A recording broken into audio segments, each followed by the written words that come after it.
Okay, Sam, I'm so happy to have you on my podcast after all the times of listening to yours and watching SEO Man on LinkedIn. so Thanks thank for you having me on. thanks for taking the time. Before we get into the actual questions, can you tell me a little bit about your background? I'm always interested in the backstory of how people end up doing what they're doing. So how'd you get into SEO and website design? Yeah, it's a bit of a funny story, I guess. So the quick snapshot of my background is I used to work in retail, which my wife now still does. She's like a store assistant manager. And basically I hated it. So I worked in a shop selling cameras for about a year or so and quickly realized that I hated talking face to face to the general public. I kind of enjoyed the selling part, but I didn't like the fact that basically everyone gave me abuse, probably because I was a terrible salesperson face to face. And eventually I was talking to my cousin, who's Tom, who's actually a co-owner where I work now at WebChoice, one of the other owners with myself and another guy. And he said, look, Sam, there's this opportunity coming up at a company called WebChoice. This was 10, 11 years ago now, as like a project manager stroke junior sales guy. And I was like, great, let's do an interview.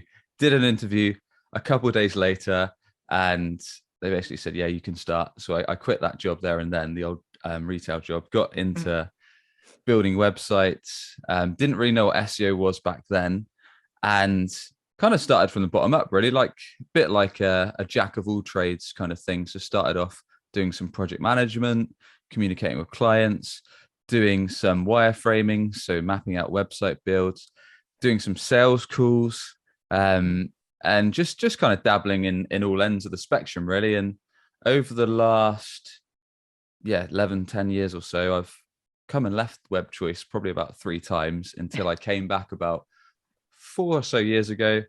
Started getting more serious about business, became a co-owner at the company, and we've just started scaling up the business quite aggressively, building up our SEO division as I've learned more and more about digital marketing, about websites, about B2B. And we've scaled up our client base, scaled up our knowledge. I started my podcast on marketing, business growth show about 2 and a bit years ago, which has really helped me in terms of my own success, in terms of the business success, and also learning from people that are way smarter than me at marketing. And that's kind of a quick couple of minutes, really, but feel free to jump in if you wish. Well, the SEO part, is that something that you found interesting for a particular reason, or was it just something like you kind of fell into and you've just been doing it? Yeah, I mean, the short answer is that website builds, they're great, but a lot of businesses, us included, rather selfishly, we need monthly recurring revenue to grow, to scale. So we looked at the business where it was. We thought, well, website builds are quite good in terms of what we can offer, but often it only leads on to like a maintenance or hosting plan. Just like many B2B SaaS companies, we need a recurring revenue model too. So let's look at SEO. SEO is what we always did at WebChoice to get our inbound, because it's our number one source of inbound. So we thought, why not kind of focus on that for clients? So we kind of built up our SEO team internally, and then started offering that to clients, as it was a great way to say, kind of, look, we've built your website. Let's start getting you found on Google, start getting you some traffic, start getting you some inbound leads from Google search to supplement the work we've already done. Okay. Yeah, it's interesting. But lately I've been hearing a lot about how SEO like doesn't work anymore. And where did that start, and what's the truth behind that? From what I can tell, and I'd like to know your take on it as well, Linda, is I think from what I can see, is it's a lot of people that are really, really focused on demand generation.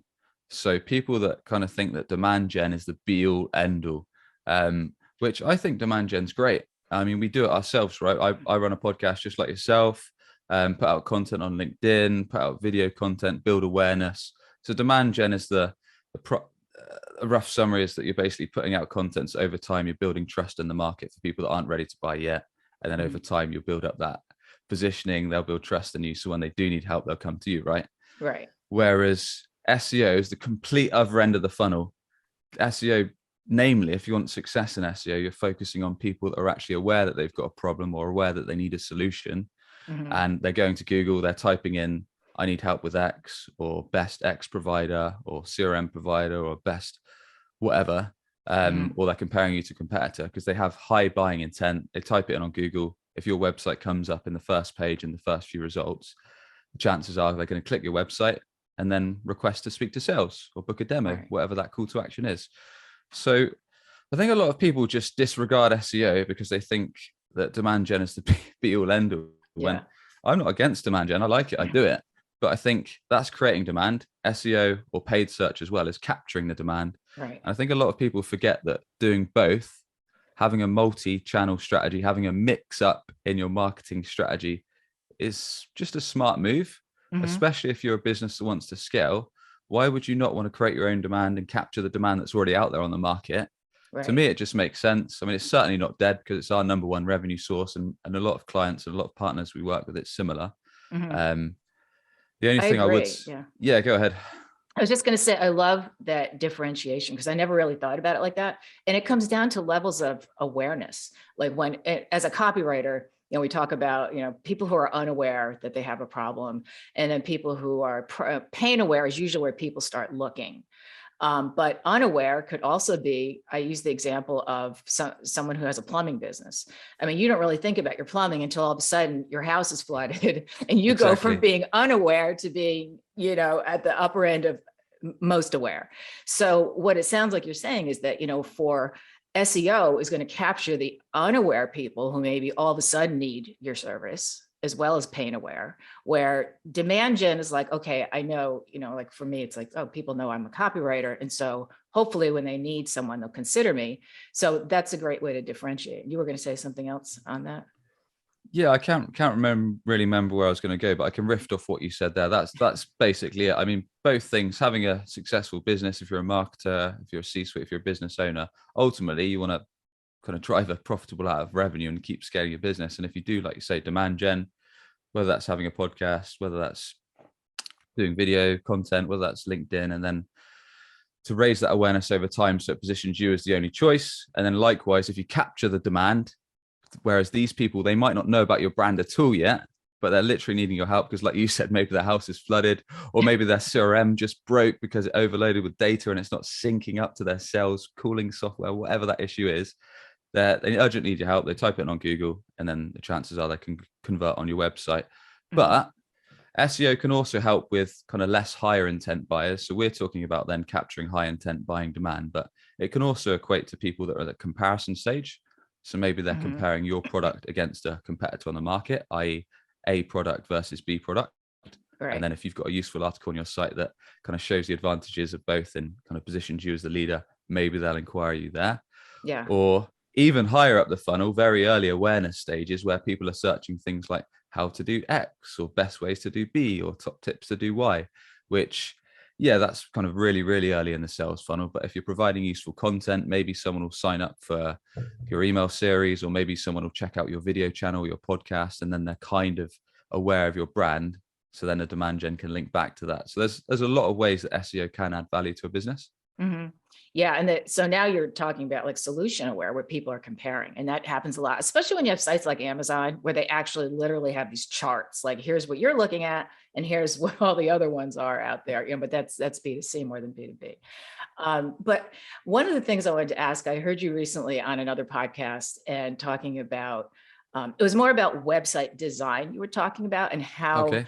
and how what was important to capture conversions. And you talked about, Okay. and I'm listening, I'm going, okay, he's got to talk about copy. At some point, he's got to talk about copy. And you didn't through the whole Didn't hour. I'm I? like, no. And so I'm like, okay, Classic.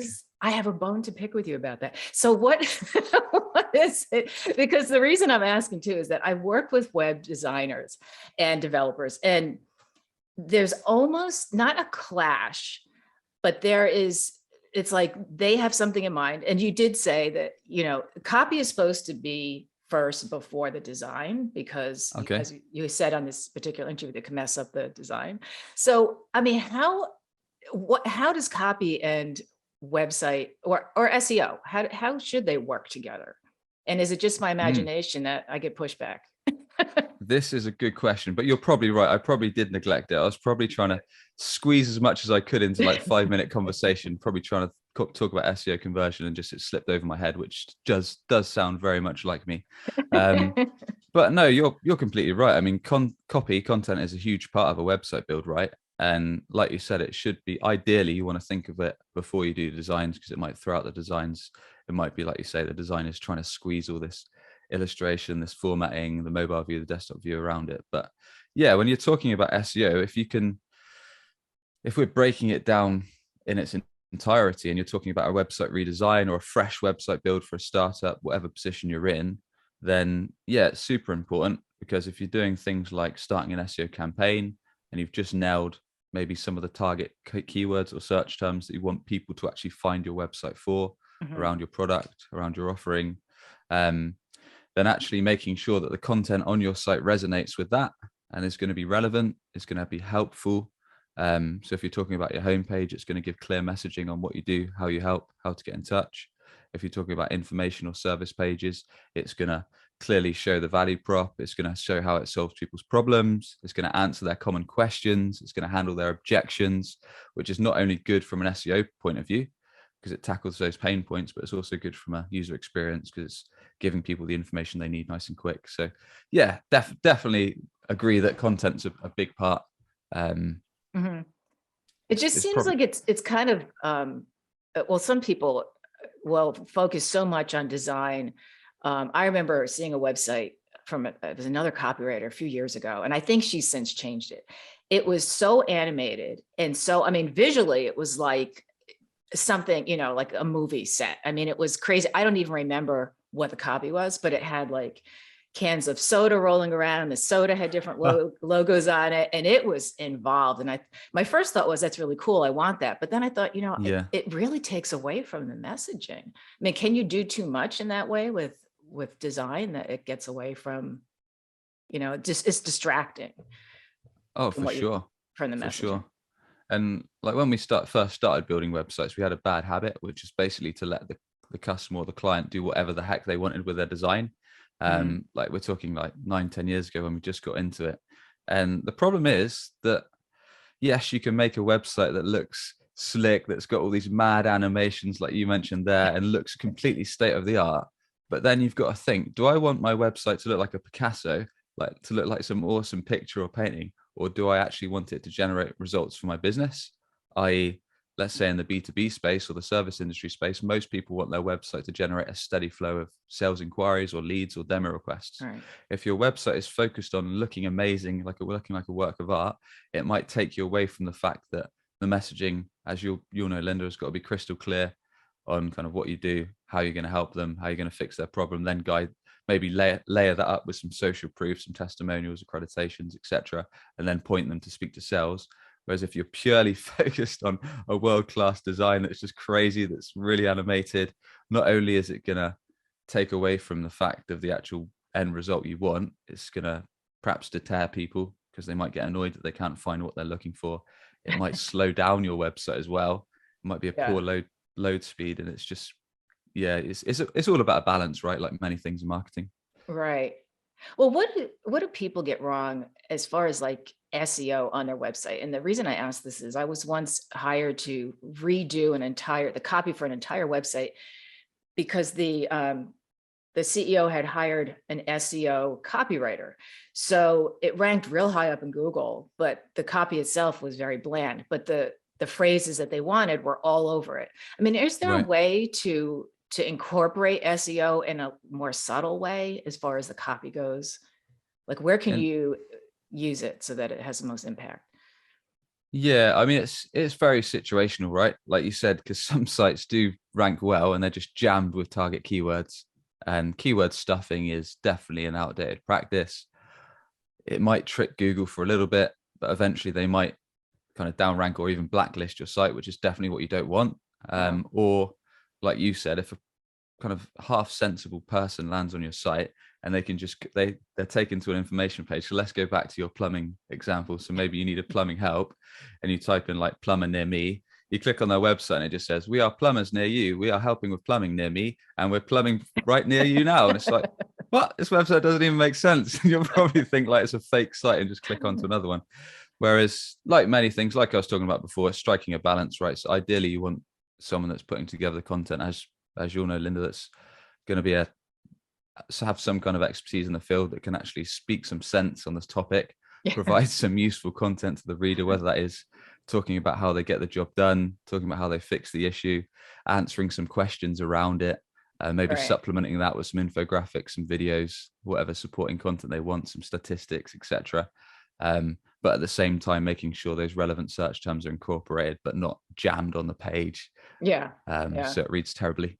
Did you see that funny meme about, I think it was a dentist, that the sign in the name of his dental practice was "Dentist near me," so that when I you think I have. Yeah, yeah, there's some good ones like that. that's funny. But yeah, because the thing is, and people, so you attract people through, Google, and then when they get to your site, if they're disappointed, they're going to bounce. So it's, you need to, like you said, have that balance. Um, but what are some ways to get like qualified inbound leads from your site? Like, what is it that you can do with SEO to increase Yeah. that? I mean, there's a bunch. I guess there's two angles to it, right? It's the first is actually attracting the prospects, your target client, to your site. So in SEO essence, that's making sure your website appears on Google page one organic for the relevant search terms that target clients are actually typing in and finding your services. So whether that is like best X provider or company for Y or whatever you want to rank for. And you can use tools like Ahrefs or SEMrush or Ubersuggest to help you find relevant search terms or check out what your competition are doing when it comes to doing that research. So there's actual kind of on-page SEO. So making sure that your website is technically sound. So some key things are things like making sure your page speed, your website loads nice and quick, ideally 1 second or less, making sure it's got a mobile and desktop friendly design. And like we talked about earlier, making sure your content's relevant. You're not trying to jam everything on 1, 2, or 3 pages. You've got relevant pages for each product, each service, each location you serve, each key feature of your offering. If it's split into industries, you've got dedicated pages for each industry. Maybe you've got a resources hub that has blog articles, that has PR, that has podcast resources. So everything is navigated clearly and structured concisely. So put yourself in your customer's shoes. If they were landing on your site and you're trying to jam everything into 1 or 2 landing pages, it's not going to be clear, especially if you offer something that appeals to various demographics and has various levels of service. Mm-hmm. So making sure that's sorted. And then offsite SEO, without going in too much depth, is things like distributing articles, building backlinks, building up the domain authority. So we can jump into that in more depth if you wish, but that's actually getting the people with high intent on Google to your site. And then the second part of it is converting them. So we've driven the prospect to the site. Now we need to actually turn that hard-earned visitor, doesn't matter if they've come from Google search, paid search, somewhere else, into a qualified opportunity. Right. So yes, a big part of this, again, some of the first things you want to consider, page speed that I mentioned earlier, which is the silent killer of websites. Because if your site takes more than a few seconds to load, people are going to bounce off and head to a competitor that gives them a good experience. That seems so short, but I know you talked about that before, like on LinkedIn.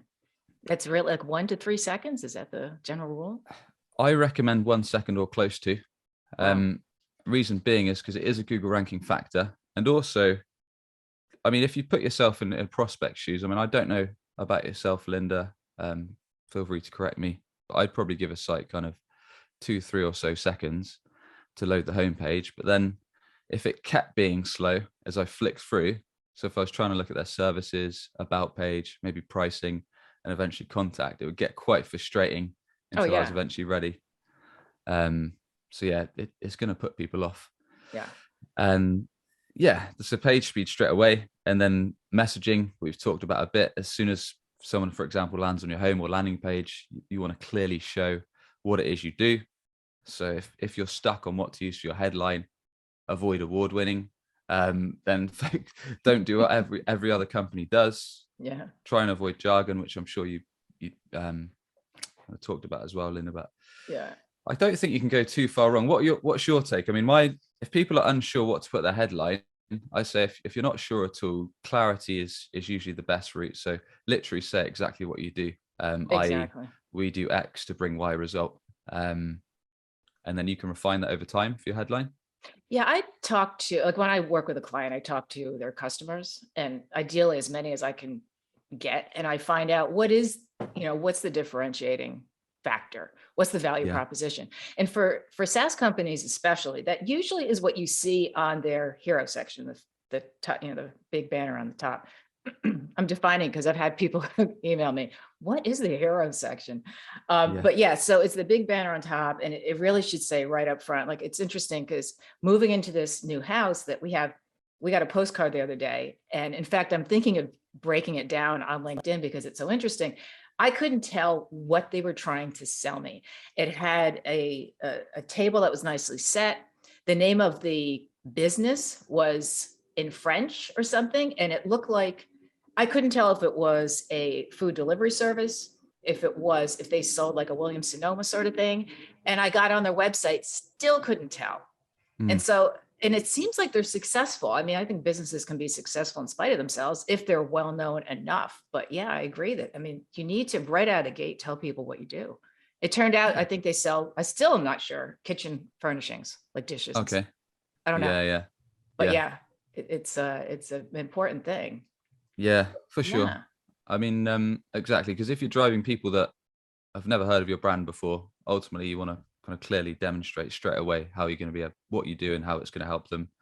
Hmm.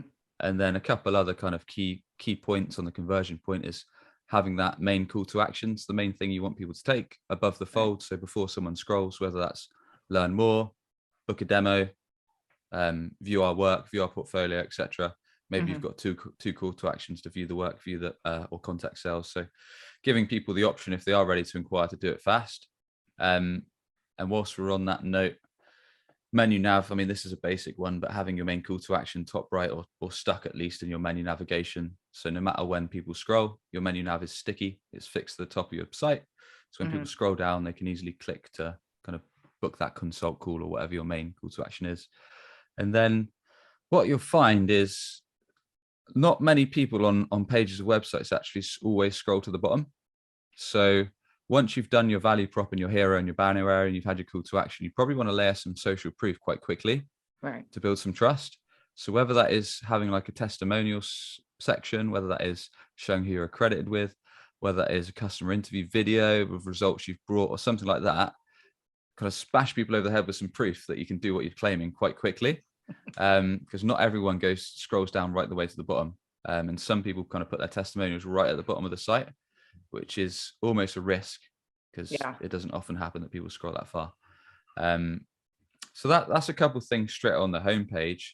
And then from my experience, and feel free to kind of call me up on other industries if you want, but for most kind of B2B or SaaS providers and stuff like that, people that are offering some kind of service or some kind of software, and the main goal is to drive leads through the site, then some of the most important pages on their website, home, about us, usually the service pages, Hmm. pricing, maybe work or results or case studies, and then the contact or the demo page.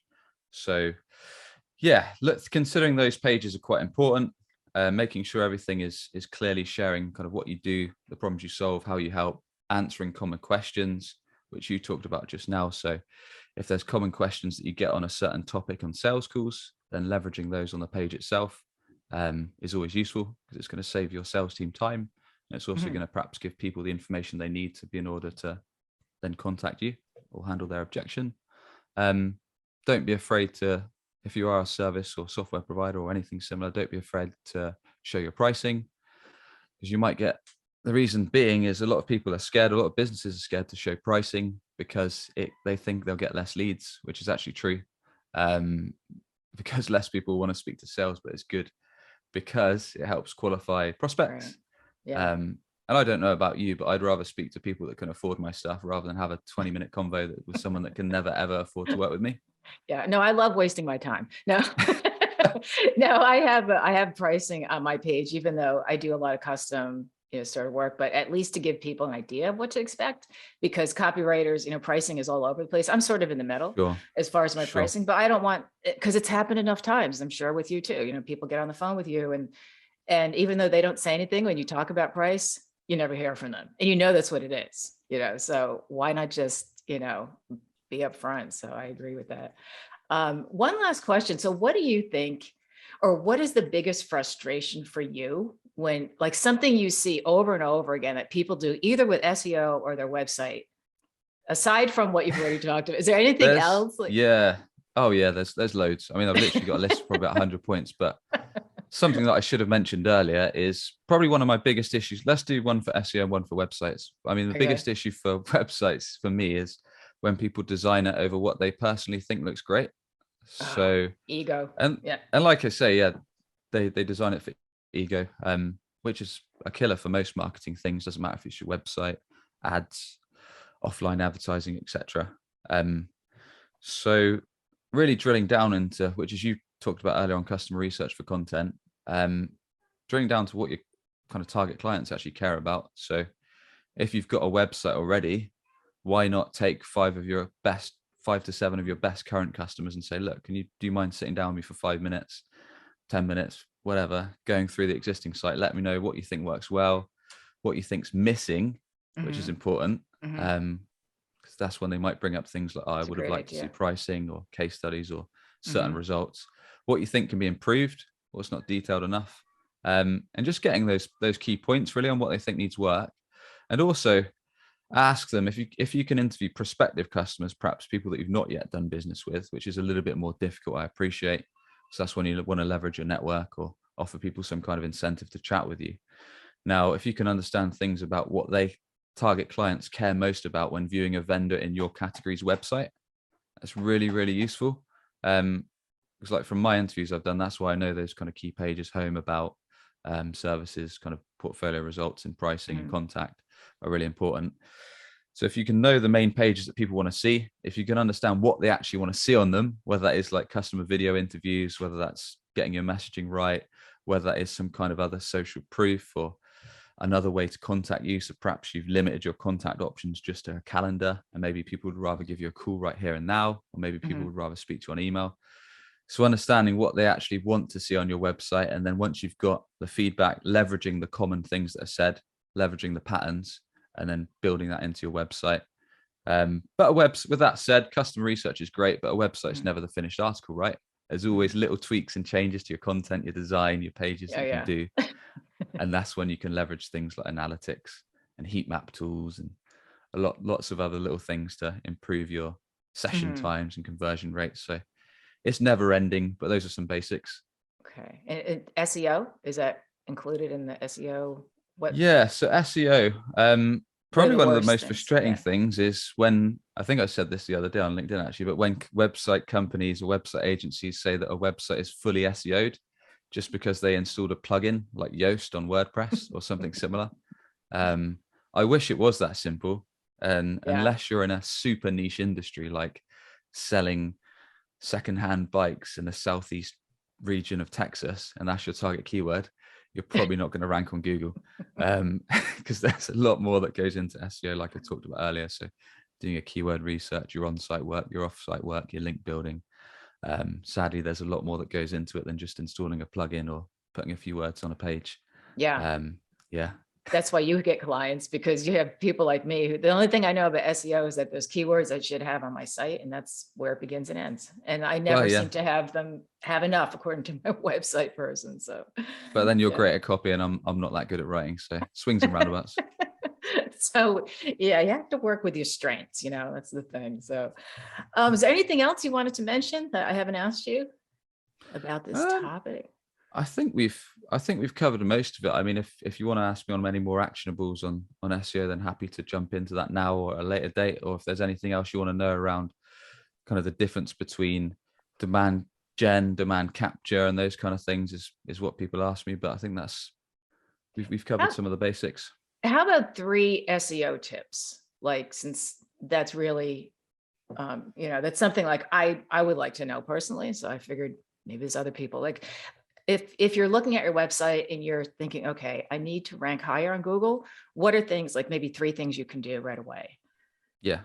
So three things you can do right now is, first and foremost, think about what you actually want to get business. So make a list of perhaps the main services you offer, what you actually want to get business for, whether you're a service-based business. So perhaps in your case, Linda, I don't know, you do copywriting for SaaS companies, right? Just general B2B small business, Yeah. Okay. which I So should maybe, define better, but for okay, now. gotcha. So in your case, it might be something like B2B copywriters for small business might be one target search term, as just off the top of my head. So making a list of those kind of relevant search terms to what you actually want people to find you for. And then you can use a tool like I talked about earlier. So something like Ahrefs, SEMrush, Ubersuggest that can tell you the competitiveness of them. It can also give you similar search terms. There's another site called Ask the Public, which Oh, is I've really used that. cool. Yeah. Yeah, that's good for content writing, right? I think it's Answer the Public, isn't it? That's the one. Yeah. Yeah, that's, Yeah. that's the Because one. I use it. I use it. I like it. Yeah, that's good. I use that for podcast ideas as well. Oh, Because that kind of, cool. Yeah. yeah, it's quite a cool one. So you can type in search phrases there and it gives you a bunch of other alternatives. So those kind of tools to do some research on what search terms are going to be relevant, what your competitors are doing. And then once you've made a list, so say if you're a small business, maybe you'll do a list of 10 target search terms. Then you need to make sure your website is relevant for those, because you don't want to send everyone to your homepage for certain search terms. Because if I'm searching for, I don't know, copywriting tips or a detailed amount of information on how you're going to help me with my small business copywriting, your homepage might not have that. Whereas you've had a service tab, and then under that service tab, you say one of my industries I service small business. That's going to be a lot more relevant because it'll say, look, this is typically the pain points small business have. This is how we help them. These are the common questions they have. Here's a customer interview of a small business we recently helped. And here's the increase in results that we got for them. That's a lot more actionable, a lot more helpful, a lot more detailed. Then you can Google that keyword. You can see what your competitors are doing on their information pages right now. You can see how many words they've used. You can see how detailed their copy is. And you can look for angles, ways in that you can one up them. So let's say your competitor that's the number one organic result right now has got maybe 500 words. They've got a couple of questions and that's about it. Okay, let's try and add some more depth to it. Let's try and cover some angles they haven't. Let's try and answer some questions that I get quite a lot from my customers. Let's leverage it with some testimonials and let's just beef up what they've got already.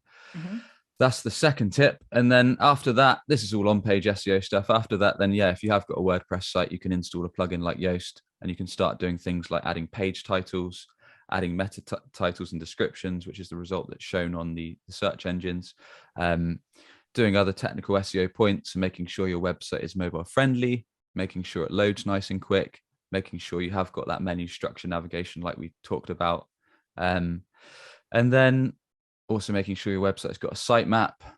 So doing those basic on-page SEO things and just making sure your website is ultimately going to give people a good experience and give them the information they need nice and quick. And then, of course, supplementing that with call to actions. So if people do want to speak to sales, they can. And then I guess the final tip is doing a little bit of off-page SEO. So one free way to build decent backlinks for your site is to actually guest on podcasts. And there's a really sneaky way that you can do that is you can go onto a site called Chartable. I think it's chartable.com. And there's a bunch of other similar sites. You can then go onto Chartable. You can click onto the category that you want or the country you want first. Choose a category. My case, marketing. I don't know if there's a category for content, not sure, but there's basically categories around almost every industry. Right. View the top 100 podcast results and then check which podcasts accept guests. Tailored outreach to say the top 50, connect with them on LinkedIn, send them a nice personalized email like recently listened to your episode on X, really enjoyed A and B, would love to be a guest and share this on there. A lot of people will accept. You might have to email them a couple of times or reach out a couple of times. Once you do the show, you do a great show, you provide tips, you do a bit of PR at the end, you say, look, you can catch them on this, so it boosts your PR. And then you ask them to do an article page on their website for you, which promotes the page. And you say, look, can you give me a backlink to this page? This is a page I'm trying to rank at the moment for this particular service. Most people will say yes. It's a nice free way to get a quality backlink to your site and also get some PR. Email from me. Expect an email. Yeah, that's awesome. Yeah, that was more than 3 tips. That was more like 30 tips. So I appreciate it. It's a lot of great action taking. So where can people find you and what you're on LinkedIn and where else? Yeah. So connect with me on LinkedIn. It's Sam Dunning. Share website and SEO tips most days. Otherwise, you've got the podcast, Business Growth Show, Marketing Podcast, where I share solo episodes and interview guests on marketing categories, marketing just like this podcast. And also I do my own solo website and SEO tip guides. Otherwise, if you're perhaps a marketer or a business owner that's tired of seeing your competitors ahead of you on Google every time you search for your main product or offering, or maybe you're investing in marketing already, but your website is failing to convert those hard-earned visitors into a steady flow of qualified sales leads, then our website is webchoiceuk.com. We'd be happy to chat and see if we can help you. Great. All right. Thanks so much, Sam. I really appreciate it. It's been a great talking to you. Thank you for having me, Linda.